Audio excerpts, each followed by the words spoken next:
There I was, ghoulie down Buffalo Bayou in me two droog banda when I made the schlagnick me droog smackin' of your blockos. That mad ninny Naz refused to do my sinny. Well, after a malinky bit of bitfa, and by the time Sinny was ready itty, me droog Lou was plenty ready to govereat till notchi. Copat.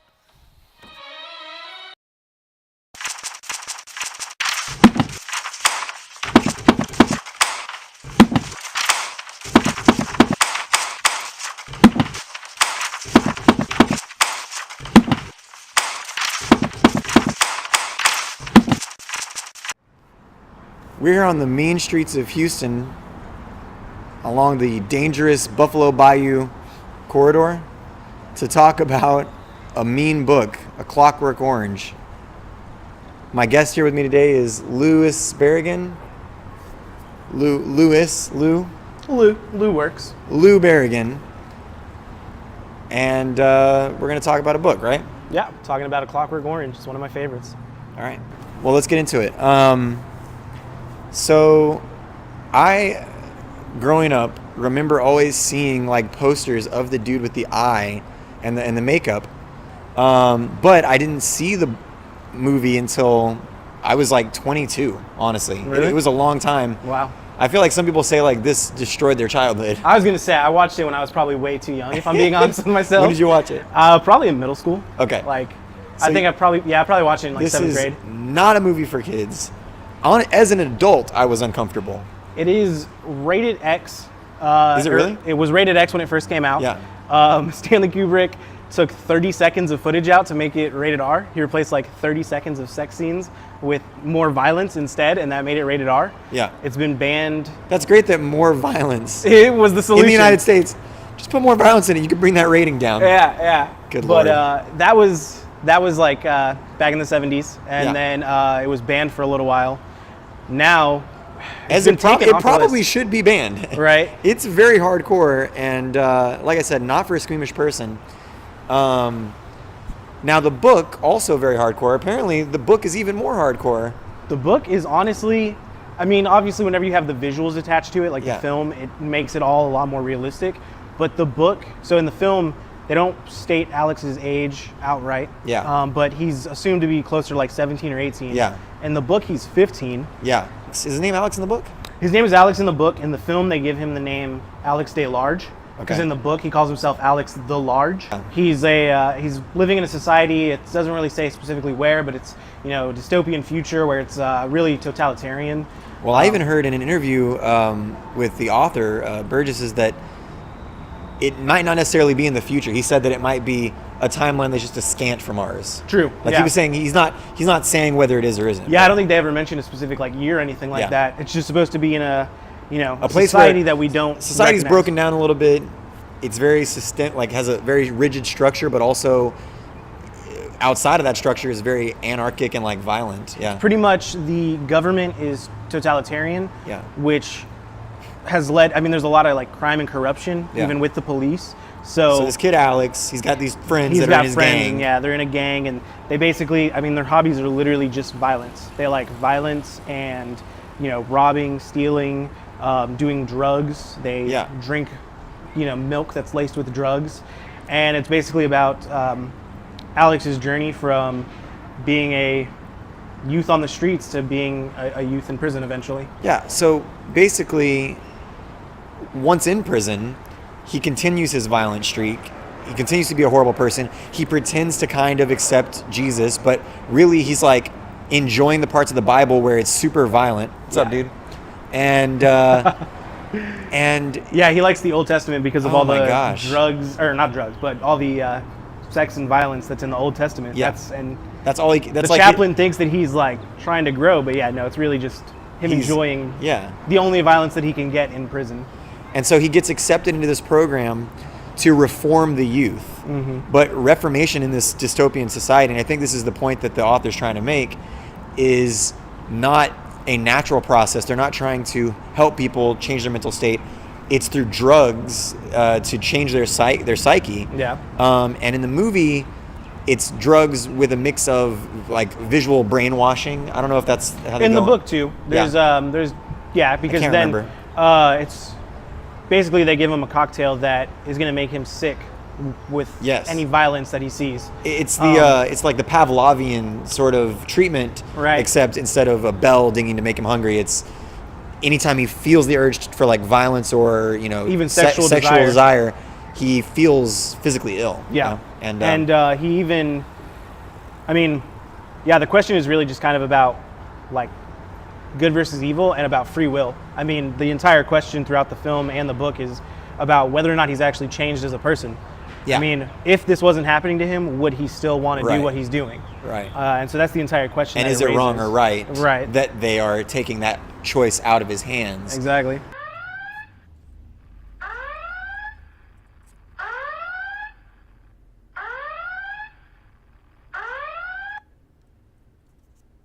I feel like we have to kind of discuss the end because there's two different versions of it.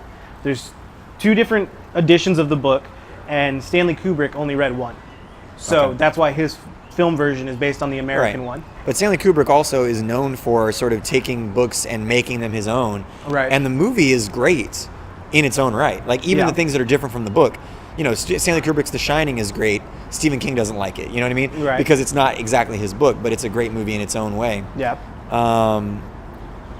But visually, like Stanley Kubrick's Clockwork Orange is really uncomfortable and it's hard to watch, and it's very just raw. I mean, it's raw. One of the things that I like about it is I think it was made in like 71 or 72. Yeah. And just in general, film from that time period usually has a more authentic feel to it because of all of the. Yeah. I mean, the footage isn't as crisp. It's not you feel like you're looking in on somebody instead of watching a movie at some points. We're not getting in HD. We're getting literally, and at times even their visuals is what he tried to do. Yeah. And so it's just a lot more like immersive. And with an experience like that, where it's all based around sex, drugs, and violence, it's pretty intense to have it be that immersive. So when he gets out of prison, he's under the influence of this brainwashing, and so he is affected. And then people get a hold of him that want to use him for political purposes, and again, he's just being used. He's just being controlled by other people. Yeah. But the chapter that's not in the American version of the book, and also not in the movie, is the chapter that flashes forward a little bit to the future, where Anthony Burgess shows you how he's grown up a little bit. Yeah. And I think the statement that he's trying to make there is, he's sort of getting tired of the criminal life and of violence and that kind of thing. And he's showing look, he's showing the juxtaposition. Like, you can force someone and you won't get any real growth, or you can allow them to grow. And I'm not saying he thinks that we all need to get violence out of us, but I think he thinks that everyone has that adolescent period, and you need to be able to go through it, and with guidance. I don't think he's saying like no guidance, but I think he is saying like trying to control the youth so rigidly will only lead to rebellion. You know what I mean? Will only lead to. I really didn't consider that, to be honest with you. I always kind of thought of it just realistically, just optimism versus pessimism. I mean, because it was, so in his version, in the British version, it ends with the optimistic ending. His American he's publisher, grown up and he's just giving up on violence. He's like, I'm sick of it. I'm an adult now. I need to get a job. He sees one of his old droogs. And he sees that his old droog has grown up. And he realizes that, he doesn't want to just be the same guy forever. Yeah. But then the American publisher is the one who said, I take that chapter out. We don't want it to end. Which is another statement on American culture, right? Yeah. Like, why did he think Americans wouldn't like an optimistic ending? And then when Stanley Kubrick, he had already almost completed the screenplay when he found out that there was that extra chapter, and he actually said, it's not realistic. The optimism is too unrealistic, so I don't want to include that. But I like Burgess's version better because I like authors that really put a lot of work in. Because another thing too is that I read about was that he sections it off into 21 chapters, and it is the 21st chapter, and he made it that because 21 is like reaching adulthood. It's leaving your it's like a maturity. So he intentionally made it 21 chapters. I feel like you get a guy putting that much work and effort into making this artwork, don't mess with it. Let it be what it is.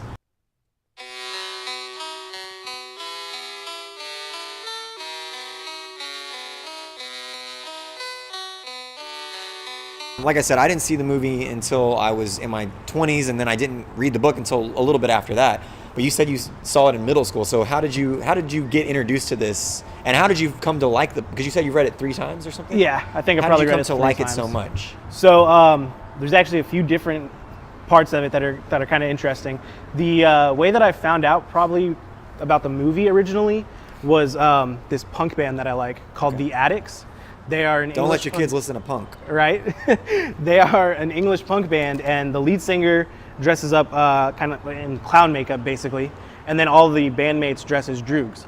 And they even have songs that are about, they have a song called Smart Alex that is about Alex and his adventures. Yeah. So I found out about it that way, and then in middle school, that's when I started to get into film more, and I stumbled upon the movie, and I think the cover of it with Alex, like, looking forward, he's got the pyramid behind him. It's pretty striking. It's an intense cover. And I mean, the catchline, the tagline to it is being the adventures of a young man whose principal interests are rape, violence, and Beethoven. So, I mean, I read that and I was like, okay, this sounds pretty weird. That tagline is too long. Right? That tagline was made in the 70s. That tagline is too long. It's a solid, like, 3 lines on the poster. But it's intense, yeah. It is. So I watched the film, and I was really into it. And then I actually, I think in middle school, I met a friend who we were talking about the film. Wait, you met friends, though? You met one? I've met one guy. But just in middle school? Just in middle school. Okay. Yeah, and we're not cool anymore, so that was kind of the peak for me. So me and a friend in middle school, we were talking about the film, and he had a copy of the book, so he let me borrow it. And it was just, I mean, it starts out like, what I like about it is that... So you read the book that young too? The book I probably read in about 8th grade. I think maybe 9th at most. Wow. Yeah. Was it a struggle, or no, you enjoyed it? No, I enjoyed it. It was, to be honest with you, I think watching the film first kind of helped, because I already understood the language a little bit. We haven't gotten into the slang. The slang yeah, we is haven't pretty talked intense. about that. So the language in the book is what they call nadsat, which is a combination of Russian and Cockney slang. Yeah. And it's incorporated throughout the book with a lot of just really unique words and unique dialogue. And so watching the film... You might watch it with captions on. Yeah, for sure. And I think that the context of the film makes it easier to understand. So then when I was reading the book, which is what's awesome about the film and the book, even though he alters a few things, even though he, makes the visuals a little bit more intense, Stanley Kubrick does really follow the book and the language very well. Yeah. There's straight up excerpts that are like the exact dialogue. Yeah, I've heard that. And so why this book? That's how you got into it, but what has made it capture your imagination? Because am I wrong? You have a poster of it in your... I have a poster of it in my room. Okay. Literally every night when I go to sleep, Alex DeLarge is staring at me, and I think about that sometimes. That how weird is horrifying. It is. Yeah. And that's why I remember the tagline so well, because I read it at night and I'm like, man, that's a weird thing to have above my bed. That was actually gifted to me by somebody in like 10th grade, and I've just always kept it since. A gift or a curse? I mean, right? You never know, really. I mean, yeah, him staring at me is definitely a curse at night sometimes. I'm surprised nobody's ever mentioned it. That's why you have insomnia. That's why you have insomnia. Right, yeah, that's why I have insomnia. That's why I'm up at night. So what caught my attention about, and I didn't mention this either. Another way that I kind of found out more about it was there was a show on Bravo years ago called like the 100 Scariest Movie Moments. Okay. And this is something else that's kind of hotly debated, right? Yeah. It's like whether or not it's horror. Is it a horror? Yeah. Science, I mean, not science fiction. It's definitely science fiction because we don't have the ability to reform people through drugs and brainwashing, or do we now? Right. I don't know. You never know. But basically, it was just a countdown that they did at Halloween that counted down the scariest movie moments, and I loved watching it because that's how I learned about more films. And I mean, Clockwork Orange was, if I'm not mistaken, top 3, if not top 10 moments out of 100. It's pretty disturbing. Infamous singing in the rain scene. Oh gosh. Yeah. Which That's was very disturbing scene. Improvised, and it just makes it all the more terrifying. So I watched it because at that age. Wait, him singing in the rain was improvised? Yeah. Okay. Yeah. Stanley Kubrick. No. And even in the scene, like, he wasn't supposed to necessarily do that. Stanley Kubrick just thought that it felt kind of stale, felt a little stiff in the original shots. So he just told him to do something crazy. Oh, okay. And he started singing that, and it just made it all the more terrifying. Yeah. So I think that the shock value of it is what originally drew me to the film. And then when I read the book, it was just, the writing is honestly what, really set it apart for me. All of the dialogue, all of that insane language, just like the character progression. It was all still very intense, but I feel like it kind of is a little bit more grounded in the book, and you kind of see his growth a little bit more clearly whenever you're reading his thoughts and his actions, which I mean in the film is narrated, but it's just it's a little different.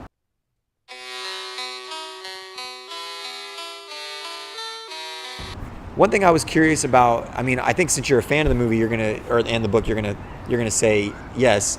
But is this book still relevant, or does it still have a place in society? Could we get this message somewhere else? Like, is it too intense? Should it be banned? It was on a banned list. Should it be banned? I mean, because I really don't feel comfortable telling people to go watch this. I don't. I don't think that everyone should see this movie. I don't think that everyone should read this book. I mean, I don't think it's a life lesson that needs to be learned through that. Like, I don't think that it's mandatory watching or mandatory reading. If you're a film major, you watch the movie because of the shots and stuff like that. But I do still think that the message is relevant. It definitely, if it was made today, it's not going to have the same ban on it and everything like that. We get intense, TV has gotten more intense. That's true. It's like nothing. And it all started with Clockwork Orange and just kept going down. Yeah, Clockwork Orange was just like, hey guys, it could get crazier. We can try it out. Yeah. But I still think that it's relevant, and I definitely think that the whole idea of free will and good versus evil, what actually makes a person. I mean, Well, and it's also like an enhanced version of nature versus nurture. Yeah. Instead of like nature versus nurture, it's like nature versus systemic nurture. Like how the system raises us and treats us. The idea is still there. I mean, what stops us as humans from doing anything that we want? I mean, everybody wants to say that, it's their morals, that everybody has good character, good conscience. But there are definitely things that people would do if we didn't have, even though our government isn't totalitarian, there's things that people would still do if they didn't have the government, with their finger over them saying, no, you can't do that. And I think also the book, not explicitly, or, not, it's not the main intention of the book, but I think it is saying something about, reformation and recidivism, and like what is the right way to guide someone who is off and into righteousness, like into the good path. I mean, Anthony Burgess says he's Christian. I was watching an interview with him. He says he's Christian. He actually doesn't like this book, right? I mean, have you seen that? He says it's his least favorite book that he's ever written, is what I saw. Yeah, and he, while he thought that the film version was... Don't read it, according to Anthony Burgess, the author. I mean, he's... What I read a while back was that he is like a Reformed Catholic. Okay. And he... Decided later after writing it? I mean, it might be his least favorite book, but he still wrote it for a reason, Yeah. And I think that it's more of a matter of just the message that people can take away from it. Yeah. I mean, because like we're talking about, it has a positive message in his version, or at least kind of has a positive ending, but the path to get there is just so terrible. Yeah. And so, I mean, it is just a matter of like, are you willing to get through all this violence and just graphic depictions of insanity? I mean, I guess to it's reach like that redemption. It's like watching Orange is the New Black or something today to learn about prison and reformations, that kind of thing. Mm-hmm. You have to go through the real violence of that world too to kind of understand it. But what I was saying about reformation is, I mean, maybe Anthony Burgess with this book would argue, the Anthony Burgess who wrote this book might argue that violent, coercive, rigid prison systems will not reform somebody. I mean, yeah, even, our prison system here in the United States is still constantly being questioned. Is it right to treat prisoners so bad and to control them so rigidly? Does that actually change them? What's the goal of prison? When the person gets out of prison, are they worse or better? Conforming because they're, when people get out and they're on probation, they're just trying not to get in trouble again. Are they Alex, who is only conforming because he's been brainwashed too, or is it because they've actually changed? Yeah. And the question of the Bible comes into place a lot. I mean, usually when people come out of jail and they are completely reformed, the Bible is usually involved. That's why Bibles are provided in prison so often and in the libraries and stuff. But it's ironic that in the case of Alex, again, it's just he enjoys it for the wrong reasons. It was free will that got us kicked out of the Garden of Eden in the Bible as well. So I mean, if God values free will so much that he would not allow, that he would give his humanity that and allow them to make such a terrible mistake, maybe God agrees with Anthony Burgess in this.